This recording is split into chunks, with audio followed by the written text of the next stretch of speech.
तो master stroke में सबसे पहले श्रीलंका के उस आपातकाल का विश्लेषण करना है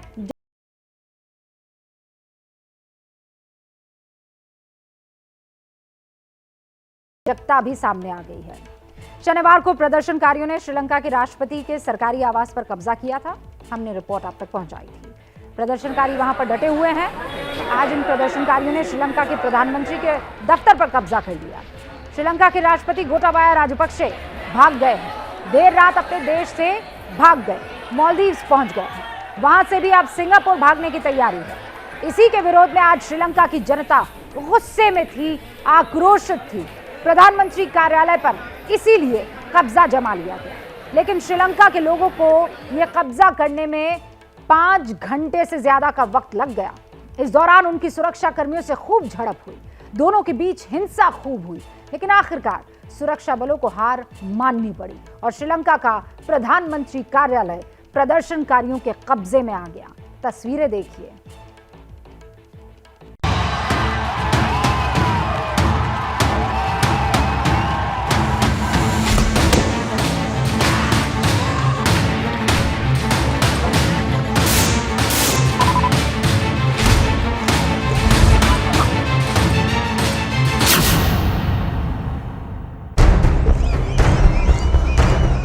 श्रीलंका के प्रधानमंत्री के दफ्तर पर भी प्रदर्शनकारी काबिज हो चुके हैं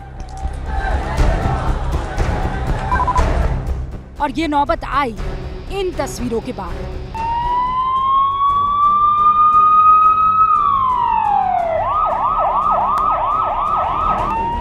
ये श्रीलंका के राष्ट्रपति गोटाबाया राजपक्षे के भागने की तस्वीरें हैं। कल रात 2 बजे अचानक ये खबर आई कि गोटाबाया राजपक्षे देश छोड़कर भाग गए।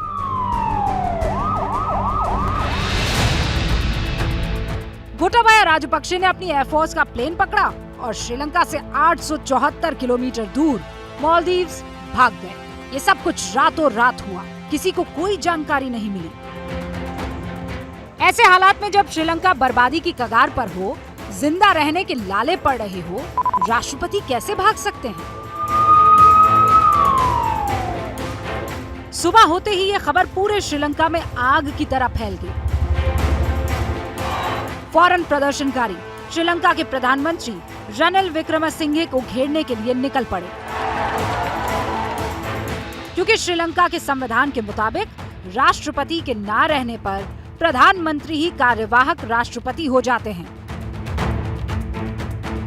और विक्रमसिंघे से भी श्रीलंका के लोग खासे नाराज हैं। वो उन्हें गोटाबाया राजपक्षे का समर्थक मानते हैं।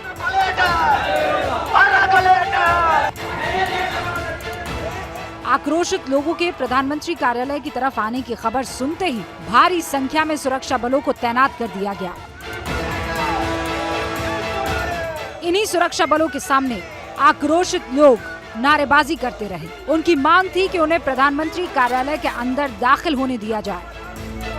पहले पुलिस और प्रशासन ने जबरन रोकने की कोशिश की थी, तो यहाँ हिंसक झड़प की भी तस्वीरें सामने आई थी। रनिल विक्रमसिंघे का जो निजी आवास है फ्लावर रोड पर, वहां पर ये लोग पहुंच रहे थे और वहां पर इन लोगों को रोकने की जब कोशिश की गई है तो ये लोग खुद यहाँ पर बैठ गए हैं। और ये एक अच्छा संदेश जरूर मैं बताना चाहूँगा इन लोगों की तरफ से दिया जाता है कि इनके बीच में वॉलंटियर्स हैं। वो वॉलंटियर्स जो कि अगर इनको बोलते हैं कि यहाँ पर रुकना है तो ये लोग रुकते भी हैं। हालांकि ये भी साफ कर देना जरूरी है कि इनका कोई लीडर नहीं है और ये जो इस वक्त हजारों लोग यहाँ पर नजर आ रहे हैं, इनका कोई नेता नहीं है। We don't want this government. Okay. We want to send him back to home. That's the problem. But he already left the country. No, still not. How you say? How you say that? You don't have any confirmation. No, we don't have any confirmation. But why you are marching towards Ranil, Prime Minister's residence? We don't want the Ranil also. Okay. We don't want Ranil also. प्रधानमंत्री कार्यालय के अंदर और बाहर भारी सुरक्षा बल तैनात किया गया था।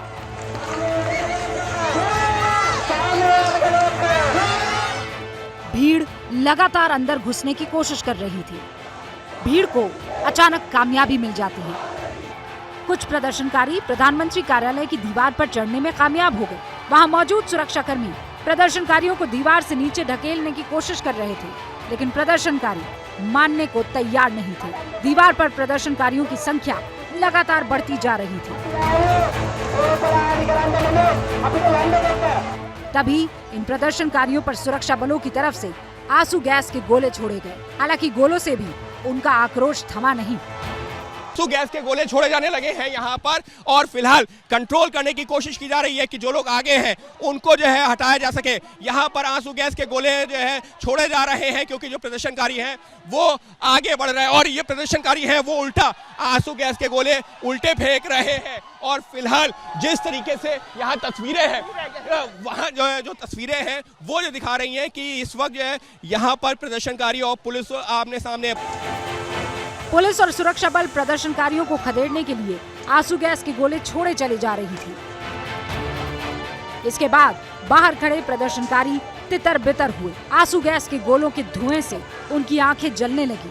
पानी की बोतलें लोगों तक पहुंचाई जा रही हैं और वो लोग मुंह धो रहे हैं। तो पूरी तैयारी करके आए हुए हैं कि अगर आंसू गैस के गोले छोड़े जाएंगे तो यहाँ पर उसके कैसे बचाव करना है। पानी की बोतलें ऊपर फेंकी जा रही हैं और उसी का ये देखिए लगातार एक के बाद एक पानी की बोतलें ऊपर जा रही हैं। हम कोशिश करें कि आपको दृश्यों में दिखा सके। और इस सब के बीच में जो आंसू गैस के गोले वहां छोड़े जा रहे हैं लगातार उनको खदेड़ने के लिए अब वो लोग कुछ लोग ऊपर से उतरना शुरू हुए हैं और उल्टे जो है गोले अंदर भी फेंके जा रहे हैं। हालांकि आंसू गैस के गोलों से बचने के लिए कुछ प्रदर्शनकारी अपनी तैयारी करके भी आए थे। जैसे ये, इन्होंने गैस मास्क पहना हुआ है।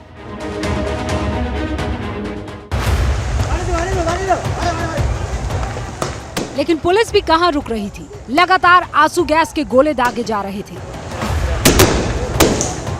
फिर से भगदड़ शुरू हुई है। आंसू गैस के गोले फेंके जा रहे हैं। आंसू गैस के गोले अंदर फेंके जा रहे हैं। मनोज, हमको जो है थोड़ा संभलना होगा और इस सब के बीच में देखिए यहाँ पर एक बार फिर से भगदड़ मची है। एक बार ये देखिए किस तरीके से इस वक्त आंसू गैस के गोले यहाँ पर फेंके गए हैं और मुश्किल हो रहा है, बहुत मुश्किल हो रहा है। 1 घंटा हो चुका था। प्रदर्शनकारियों और सुरक्षा बलों के बीच लगातार झड़प हो रही थी।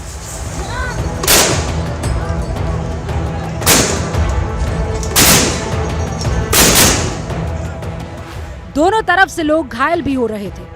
सुरक्षा कर्मियों को भी चोटें आई, जैसा कि इन तस्वीरों में दिख रहा है।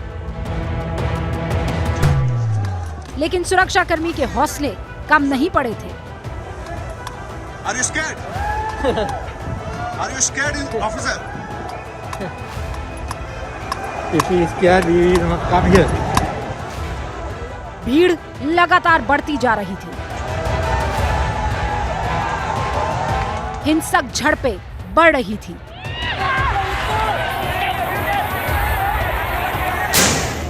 प्रदर्शनकारियों के साथ साथ सुरक्षा बलों की भी संख्या बढ़ रही थी।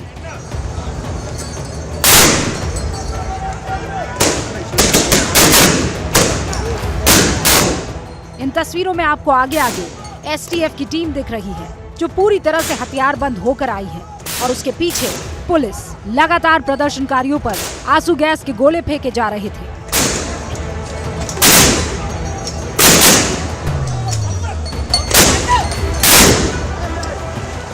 इन्हीं गोलों से बचने के लिए प्रदर्शनकारी भाग भी रहे थे।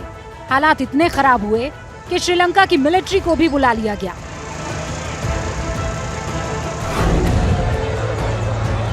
फिर शाम को करीब 3 बजे प्रदर्शनकारियों को ऐतिहासिक कामयाबी मिल ही गई। वो प्रधानमंत्री के दफ्तर पर कब्जा करने में कामयाब रहे। ये तस्वीरें अपने आप में बहुत कुछ कहती हैं। ये प्रधानमंत्री का कार्यालय है। इसमें सिंगलीज, तमिल और अंग्रेजी में लिखा हुआ है। इस दफ्तर के ऊपर प्रदर्शनकारी मौजूद हैं। हाथों में श्रीलंका का झंडा है। हद तो तब हो गई जब प्रदर्शनकारियों की इसी दफ्तर के ऊपर धूम्रपान करने की ये तस्वीरें सामने आई। बैरिकेड्स टूट चुके हैं, गेट खुल चुका है और अंदर कौन है? अंदर है जनता, अंदर है प्रदर्शनकारी। वो प्रदर्शनकारी जो डटे रहे और आखिरकार अब उन्होंने प्रधानमंत्री कार्यालय जो पीएमओ जिसको हम कहते हैं अंग्रेजी में प्राइम मिनिस्टर ऑफिस, उस पर कब्जा कर लिया है। और इससे पहले हमने देखा था कि ये जब राष्ट्रपति भवन पर इसी तरीके से कब्जा किया गया था और आज प्रधानमंत्री कार्यालय पे भी कब्जा कर लिया गया। सुरक्षा बल एक तरफ खड़े हुए हैं, एक कोने में खड़े हुए हैं। प्रदर्शनकारी अंदर दाखिल होने की खुशियां मना रहे थे। देखिए कैसे गाना गाया जा रहा है, नाच हो रहा है।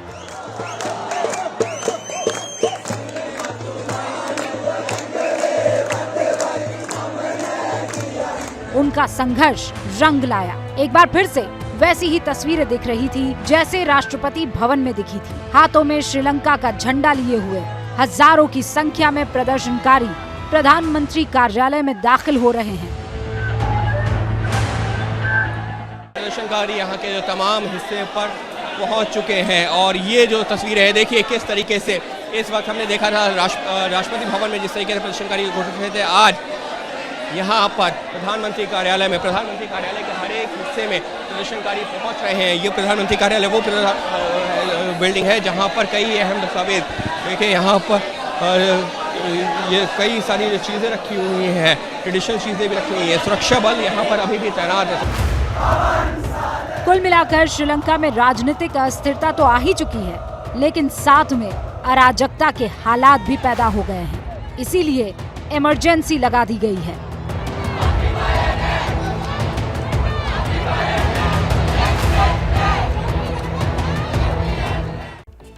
वैसे तो श्रीलंका में पिछले कई महीनों से जन आक्रोश की आग धधक रही है, लेकिन आज जो शोले भड़के उसे जन विद्रोह पार्ट 2 भी आप कह सकते हैं। और इस बार जन आक्रोश की लपटें उठी राष्ट्रपति गोटाबाया राजपक्षे के रातों रात देश छोड़ने की वजह से। अब श्रीलंका की सड़कों पर जनता के गुस्से की लपटें उठ रही है। आपने हमारी पिछली रिपोर्ट में देख लिया, लेकिन सवाल यह है कि श्रीलंका का होगा क्या श्रीलंका जिस भंवर में फंसा है उससे बाहर आ पाएगा? इन सभी सवालों का जवाब हम देंगे, लेकिन पहले देखिए कैसे उस शख्स की सल्तनत के खिलाफ ये गुस्सा भड़का है जो 15 साल से श्रीलंका पर राज कर रहा था।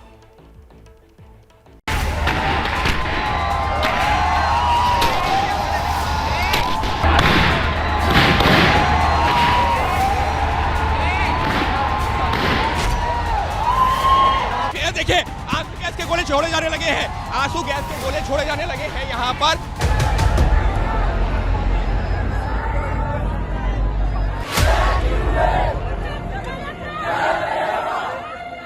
జాతిక రూపాన్ని జనశక్తి మనకు జనతావు జరగలేకపోయింది ఏం కావాలి వికాసం ఇవన్నీ జన అరగలు గడస్తాను సమన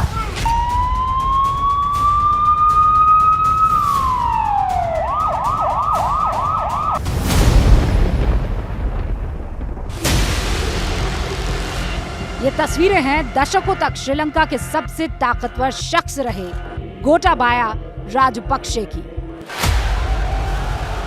लेकिन जन विद्रोह जब बुलंद हुआ तो गोटाबाया को रात के अंधेरे में देश छोड़कर भागना पड़ा, वो भी उस जनता से छिपकर जिसने सिर्फ 23 महीने पहले ही आन बान और शान के साथ राजपक्षे परिवार को श्रीलंका की कमान सौंपी थी।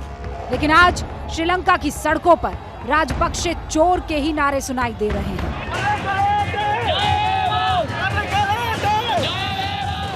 Rajapaksa is the biggest thief of the world, I think. So, world, please help us. We are peaceful protesters. Ranil Wickremesinghe has been appointed by Gotabaya Rajapaksa, and he left country. Gotabaya Rajapaksa, as a Sri Lankan, I am very sad and I am ashamed. This is not a crisis made by us. This crisis was made by these terrible politicians make us.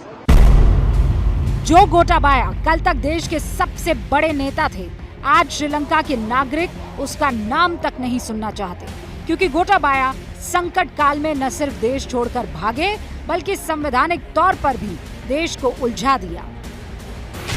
He left the country without signing his resignation. The speaker and the whole country hoped that he would send his resignation properly, so that according to the constitution the prime minister can be the interim president, and within next week's time we can elect president. Sri Lanka की जनता और प्रदर्शनकारी पिछले काफी वक्त से गोटाबाया राजपक्षे की इस्तीफे की मांग कर रहे थे, लेकिन गोटाबाया राजपक्षे ने एक शर्त रखी कि उन्हें और उनके परिवार को सुरक्षित श्रीलंका से निकलने की इजाजत मिलनी चाहिए। और उसके कुछ ही देर बाद गोटाबाया राजपक्षे श्रीलंका से भाग गए। इस सब के बीच सवाल उठने लगा कि वो खुद भागे हैं या भगाए गए। क्योंकि गोटाबाया राजपक्षे ने श्रीलंका से मालदीव्स जाने के लिए एयरफोर्स के प्लेन का इस्तेमाल किया, लिहाजा अब जनता और प्रदर्शनकारी एयरफोर्स को लेकर भी गुस्से में है। गोटाबाया के देश छोड़कर भागने से श्रीलंका की जनता नाराज भी है और निराश भी, क्योंकि गोटाबाया से उसे ऐसी उम्मीद शायद ही रही होगी। गोटाबाया जिस तरह श्रीलंका छोड़कर भागे हैं वो वहां की जनता के लिए बेहद निराशजनक है, क्योंकि श्रीलंका के लोगों ने कभी ये कल्पना भी नहीं की थी कि इसकी वजह गोटाबाया ऐसे इन हालातों के बाद भी भाग जाएंगे। गोटाबाया का इतिहास इन सारे के सारे अभी हो रहे हालातों के पीछे है। इतिहास उनका, गोटाबाया अप्रैल 1971 में श्रीलंका सेना में कैडेट अफसर के तौर पर भर्ती हुए। मई 1972 में सिग्नल रेजिमेंट में वो कमीशन हुए। अगले ही साल पाकिस्तान में सैन्य ट्रेनिंग के लिए उन्हें भेज दिया गया। वहां से लौटे तो अक्टूबर 1974 में उन्हें सिंगला रेजिमेंट में भेज दिया गया। 1975 में गजाबा बटालियन के कमांडर उनको बनाया गया। 1983 में उन्होंने भारत के ऊटी में स्टाफ ऑफिसर कॉलेज से कोर्स किया। फिर 1991 में गोटाबाया श्रीलंका सेना छोड़कर अमेरिका चले गए। 1992 में अमेरिका के कॉलेज में सॉफ्टवेयर का कोर्स किया। 92 से 2005 तक अमेरिका की कंपनी में आईटी इंजीनियर के तौर पर काम किया। फिर टर्निंग पॉइंट कब आया? 2005 में, जब उनके बड़े भाई महिंदा राजपक्षे ने चुनाव में मदद के लिए उन्हें अमेरिका से बुला लिया, उनकी सियासत में एंट्री करवा दी। चुनाव के बाद डिफेंस सचिव बने। 2005 से 2014 के कार्यकाल में एलटीटीई का सफाया किया। फिर 2019 में श्रीलंका के राष्ट्रपति बन गए। जो गोटाबाया आज प्रदर्शनकारियों के डर से देश छोड़कर भाग गए, वही गोटाबाया श्रीलंका में दहशत का दूसरा नाम भी हुआ करते थे। गोटाबाया पर लिट्टे के खिलाफ ऑपरेशन में युद्ध अपराध का आरोप है। उन पर मानवाधिकार उल्लंघन के कई सारे मामले अंतर्राष्ट्रीय एजेंसियों में लगाए गए हैं। देश में भी गोटाबाया राजनीतिक विरोधियों के खिलाफ हिंसक कार्रवाई के आरोपी रहे हैं। संडे लीडर अखबार के संपादक की हत्या का आरोप किसी और पर नहीं, गोटाबाया पर है। इसी क्रूरता के लिए गोटाबाया को श्रीलंका में द टर्मिनेटर भी कहा जाता है। गोटाबाया के फेल्ड नीतियों की वजह से आज पूरा श्रीलंका सड़कों पर है। लेकिन सवाल यह है कि गोटाबाया के भागने के बाद अब श्रीलंका का होगा क्या? जवाब, ये दो तस्वीरें श्रीलंका के जन विद्रोह के इतिहास में जरूर दर्ज होंगी। पहली तस्वीर श्रीलंका के राष्ट्रपति भवन की है, जहां 9 जुलाई से ही प्रदर्शनकारियों का कब्जा है और वो राष्ट्रपति भवन के अंदर अभी भी डटे हैं। दूसरी तस्वीर गोटाबाया के फरार होने के बाद भड़के आक्रोश की है, जब लोगों ने प्रधानमंत्री के दफ्तर को कब्जे में ले लिया और प्रदर्शनकारी अपनी मांग को लेकर अभी भी अड़े हैं। श्रीलंका में इस बगावत की वजह आर्थिक संकट है, इसीलिए लोग सरकार को जिम्मेदार मान रहे हैं और अब उनकी 5 बड़ी मांगे हैं। प्रदर्शनकारियों की पहली डिमांड संविधान में बदलाव हो। इसके तहत राष्ट्रपति की शक्तियां कम करने की मांग हो रही है। इसके अलावा जनता अपने प्रतिनिधियों को काम ना करने पर टर्म पूरा होने से पहले वापस बुलाने का अधिकार मांग रही है। लेकिन इन सब में सबसे पेचीदा डिमांड है कानून बनाने बदलने की प्रक्रिया में जनता की सीधी भागीदारी। प्रदर्शनकारियों की इन सभी मांगों को पूरा कर पाना मुश्किल है।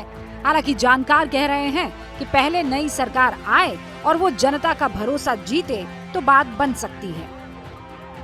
कि जब ये गुस्सा 1-2 दिनों में ठंडा हो जाएगा, कोई नई सरकार वहां से बन के आएगी, लोगों का आक्रोश कम होगा। जब कोई सरकार बन जाएगी जो श्रीलंका के अपने हित में है, जितनी जल्दी हो सरकार बने, एक नई पॉलिटिकल लीडरशिप आनी पड़ेगी। जाहिर है श्रीलंका भंवर में फंसा है और इस भंवर से उसे एक नई सरकार ही निकाल सकेगी। लेकिन वो सरकार बनेगी कैसे और कौन होगा मुखिया, इसका जवाब मिलना अभी बाकी है। वही सवाल ना कि अब श्रीलंका में आने वाले कुछ दिनों में होना क्या है और कैसे होना है। श्रीलंका की कमान अभी रनिल विक्रमसिंघे के पास है, लेकिन प्रदर्शनकारी उनके भी खिलाफ है, पसंद नहीं आ रहे वो। अगर रनिल विक्रमसिंघे को भी कुर्सी छोड़नी पड़ती है तो स्पीकर महिंदा आबेवर्धना अंतरिम राष्ट्रपति बनेंगे।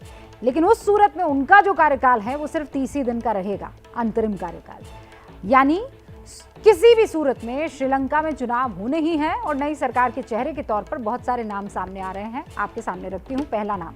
श्रीलंका की राजनीतिक दल SJB के अध्यक्ष है सजित प्रेमदासा। दूसरे नंबर पर है अनुरा कुमार जो कि JVP नाम की पार्टी के अध्यक्ष है। तीसरा चेहरा है MA सुमंथिरन जो कि ITA के नाम की पार्टी के सांसद है। और रेस में श्रीलंका बार एसोसिएशन के अध्यक्ष भी है सलिया पियरस, उनका नाम भी आगे चल रहा है। ऐसे में अब क्या होता है, इन चारों में से कौन वो चेहरा है जो श्रीलंका को इस परेशानी से, इस जहन्नुम से बाहर निकालता है, हमें देखना होगा। लेकिन जो अब नहीं देखा जा रहा है वो है बाढ़ की तबाही। मास्टर स्ट्रोक में इसी बाढ़ और बढ़ती जनसंख्या के कनेक्शन का विश्लेषण करना है। देश में बहस चल रही है कि जनसंख्या नियंत्रण कानून बहुत ज़रूरी है या इसकी ज़रूरत क्यों आ पड़ी है। हम कुछ आंकड़ों और रिपोर्ट्स के आधार पर ये जानने की कोशिश करेंगे कि बढ़ती जनसंख्या से क्या बाढ़ की समस्या भी विकराल हो रही है। बढ़ती जनसंख्या और बाढ़ के खतरे पर नेचर कम्युनिकेशन नाम के एक जर्नल में एक रिसर्च रिपोर्ट प्रकाशित हुई थी। इसमें बाढ़ क्षेत्रों में जनसंख्या घनत्व के बारे में जानकारी दी गई थी, यानी जो डेंसिटी है पॉपुलेशन की उन इलाकों में, उसकी बात रखी गई थी। रिसर्च के मुताबिक दुनिया भर की 180 करोड़ से ज़्यादा आबादी पर बाढ़ का खतरा इस वक्त मंडरा रहा है। भयंकर बाढ़ के खतरे से 90% आबादी एशियाई देशों में रहती है। एक और जर्नल है नेचर फाइंड्स, इसकी रिपोर्ट में ये कहा गया है कि फ्लड प्लेन्स में आबादी जो है वो तेज़ी से बढ़ रही है। साल 2000 से 2015 के बीच दुनिया भर के बाढ़ संभावित क्षेत्रों में आबादी 34% तक बढ़ गई है। रिसर्च में यह पता चला है कि 2015 तक भारत के गंगा ब्रह्मपुत्र बहाव क्षेत्र में 1,35,00,000 आबादी भयंकर बाढ़ संभावित क्षेत्र में रह रही थी। रिसर्च में बताया गया है कि साल 2000 के मुकाबले 2015 तक बाढ़ संभावित क्षेत्र में आबादी का जो घनत्व है, डेंसिटी है पॉपुलेशन की, वो 26% तक बढ़ गई है। ऐसा तो नहीं कि बाढ़ का नुकसान इसलिए ज़्यादा दिखने को मिल रहा है क्योंकि नदी के नेचुरल बहाव वाले इलाकों में हम बढ़ रहे हैं तेज़ी से, आबादी बढ़ रही है।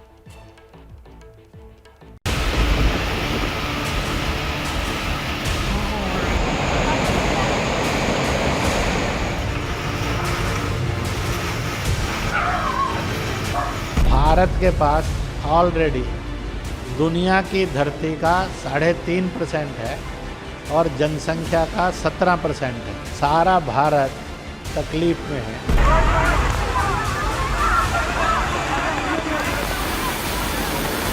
यूपी में TFR रेट जो 2.7 था 2015-16 में, वो गिरकर 2.4 हुआ है।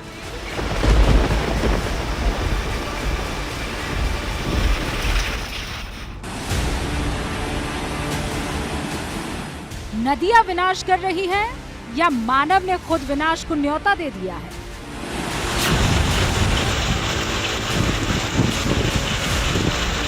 महिला जो नाला छोकरी छोकरी ने बार माफ कर दिया। सदियों से सभ्यताओं को पोसने वाली नदियां मानव सभ्यता के लिए खतरा बन रही हैं या फिर खुद मानव जाति खतरे के दायरे में धंसती जा रही है?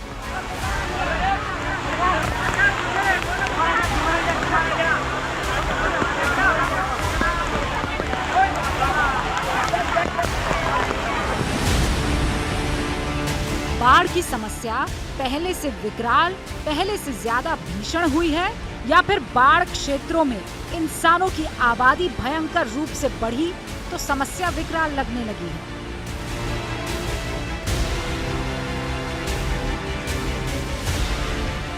गुजरात, मध्य प्रदेश, महाराष्ट्र और राष्ट्र के बाकी हिस्सों से आई विनाशकारी तस्वीरें देखकर ये सारे सवाल मन में उठते ही हैं, और ये भी कि आखिर इतनी तबाही हो क्यों रही है?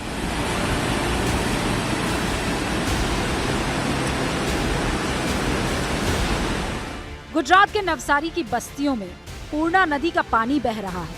तेज रफ्तार धार बस्तियों से होकर गुजर रही है। 5-5 फीट पानी भरा हुआ है।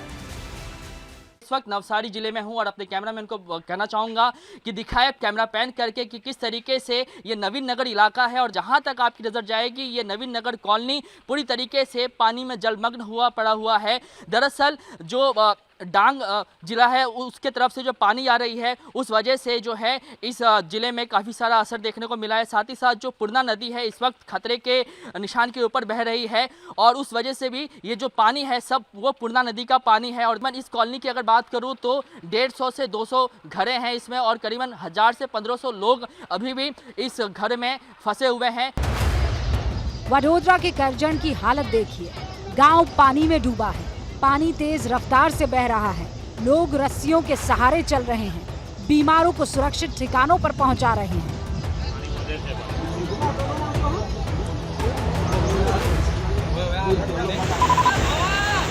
गिर सोमनाथ की ये भयानक तस्वीरें देखिए, जिस नदी की धारा के बीच मंदिर खड़ा है, पानी का शोर है, पूरा मंदिर डूबा है।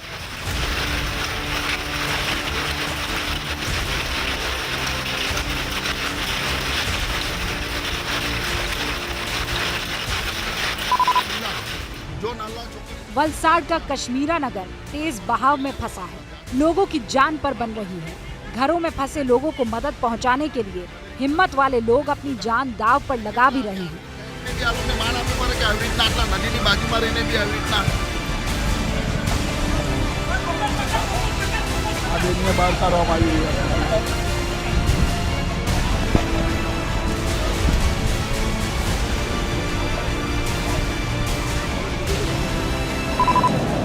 नासिक में नदी का प्रचंड वेग हाहाकारी है।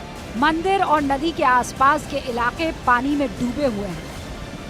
कल तक जब हम यहाँ से बता रहे थे कि नासिक के हालात क्या हैं तो हमें ये बताना पड़ रहा था कि गोदावरी नदी के इस राम कुंड में पंचवटी इलाके में कहाँ मंदिर है और कहाँ गुंबज है ये दिखाई नहीं देगा। राहत की बात यह है कि बजरंगबली आज दिखाई दे रहे हैं, कल उनका केवल मुकुट दिखाई दे रहा था। इसके अलावा जो मंदिर हैं, दीपेश इधर दिखाइए, ये जो मंदिर आप पीले कलर का देख रहे हैं ये बिल्कुल इसका जो गेट का हिस्सा है ये पूरा डूबा हुआ था और बहुत सारे मंदिर जो हैं वो आज दिखाई देने लगे हैं। वो जो ब्रिज आप देख रहे हैं मंदिर के ठीक बगल में जहाँ पे लोग खड़े हैं, जहाँ पे गाड़ियाँ धो रहे हैं, उस ब्रिज में नहीं चल पाते क्योंकि वहाँ तक पानी था, लेकिन आज पानी का स्तर जो है वो थोड़ा कम है। गुजरात, महाराष्ट्र, सब इलाकों से बाढ़ की जो तस्वीरें आई हैं उनमें समानता एक है। ये सभी तस्वीरें उन इलाकों की है जो नदी के आसपास बसे हैं। नवसारी में बाढ़ पूर्णा नदी के उफनने से आई है। वलसाड में बाढ़ औरंगाबाद नदी के उफनने से आई है। गिर सोमनाथ में बाढ़ सोमत नदी के उफान से आई है। नासिक में बाढ़ गोदावरी नदी में उफान की वजह से आई है। बाढ़ की वजह से आपको पता है भारत में हर साल 5000 करोड़ रुपए से ज्यादा का नुकसान होता है। इस बढ़ते हुए नुकसान की वजह से आपको और हमको कितनी परेशानी और कितना नुकसान हिंदुस्तान की अर्थव्यवस्था को होता है ये मुझे बताने की जरूरत नहीं है। नदियां सबसे बड़ा नुकसान करती हैं। नदियों के डूब क्षेत्र में हर साल बढ़ती आबादी इसकी वजह है। तो क्या बर्बादी को रोकने के लिए भारत को जनसंख्या नियंत्रण के लिए एक सख्त कानून की जरूरत है? चीन भी जनसंख्या नियंत्रण के लिए कानून बना चुका है। 1979 में चीन सरकार ने वन चाइल्ड पॉलिसी लागू की थी। कम बच्चे वाले परिवारों को सरकार ने आर्थिक फायदे दिए। 2016 में चीन ने वन चाइल्ड पॉलिसी को खत्म कर दिया। चीन को यह फैसला बुजुर्गों की बढ़ती हुई गिनती और प्रोफेशनल्स की कमी के चलते वापस लेना पड़ा। अपने देश में भी बच्चे दो ही अच्छे का जागरूकता अभियान बरसों पहले चल रहा था, लेकिन अब मांग की जा रही है कि इसे कानून में बदल दिया जाए। ऐसे में सवाल यह है कि आखिर भारत के लिए ये जरूरी क्यों है? कानून जरूरी क्यों है? 11 जुलाई को संयुक्त राष्ट्र ने दुनिया की आबादी पर एक रिपोर्ट जारी की। इसके मुताबिक अगले साल भारत दुनिया का सबसे ज्यादा आबादी वाला देश बन जाएगा। चीन के बाद भारत ही आबादी के मामले में दूसरे नंबर पर आता है। सवाल यह है कि क्या भारत में सख्त कानून से ही आबादी रोकी जा सकती है या लोग जागरूक भी हो रहे हैं? आंकड़े क्या कहते हैं वो देखिए। भारत में फर्टिलिटी रेट यानी प्रजनन दर घट गई है, ये तथ्य है। 2015-16 में भारत में प्रति महिला प्रजनन दर का जो औसत है वो 2.2 था। 2019 में ये एवरेज घटकर 2 हो गया। 2031 तक ये कहा जा रहा है औसतन प्रजनन दर घटकर प्रति महिला 1.73 हो सकती है। देश में हालिया प्रजनन दर जो है, जब मैं आपसे बात कर रही हूं, वो 2.1 होनी चाहिए। अगर प्रजनन दर 1.73 तक पहुंची तो लंबे समय बाद आबादी पर इसका नकारात्मक असर दिख सकता है, जैसा चीन में दिखा। फिलहाल आंकड़ों के हिसाब से भारत की आबादी नेगेटिव इफेक्ट्स की तरफ बढ़ती हुई दिख रही है। यानी ये कहा जा सकता है कि जनसंख्या नियंत्रण के उपायों का असर हो रहा है। कानून बनाने की मांग अपनी जगह है, इस पर फैसला सरकार और उसके विशेषज्ञ सलाहकारों को लेना है। लेकिन क्या ये जो बढ़ती आबादी है ये समस्या पैदा कर रही है? बाढ़ के कनेक्शन के जरिए हमने आपको समझाने की कोशिश की है। और एक बड़ी खबर आपको बता देना चाहती हूँ, श्रीलंका से भागे गोटाबाया राजपक्षे ने शासकीय आदेश जारी किया, यानी गैजेट जारी किया है और रानिल विक्रमसिंघे को कार्यकारी राष्ट्रपति नियुक्त कर दिया है। इससे पहले हमने भी मास्टर स्ट्रोक में यही सवाल खड़ा किया था कि श्रीलंका की जनता और विपक्ष यही कह रहा है कि राष्ट्रपति जब तक कोई आदेश जारी नहीं करता तब तक रानिल विक्रमसिंघे कैसे राष्ट्रपति कार्यवाहक हो सकते हैं। और अब इसी का जवाब आया है उस गैजेट में जो जारी किया है। भागे राष्ट्रपति गोटाबाया ने श्रीलंका संकट पर यह बड़ी खबर है, जहां कार्यवाहक राष्ट्रपति के तौर पर आधिकारिक मोहर लग गई है। मालदीव्स में बैठे श्रीलंका के राष्ट्रपति गोटाबाया की तरफ से उन्होंने ये गैजेट जारी किया है, आदेश जारी किया है कि कार्यवाहक राष्ट्रपति रानिल विक्रमसिंघे ही होंगे।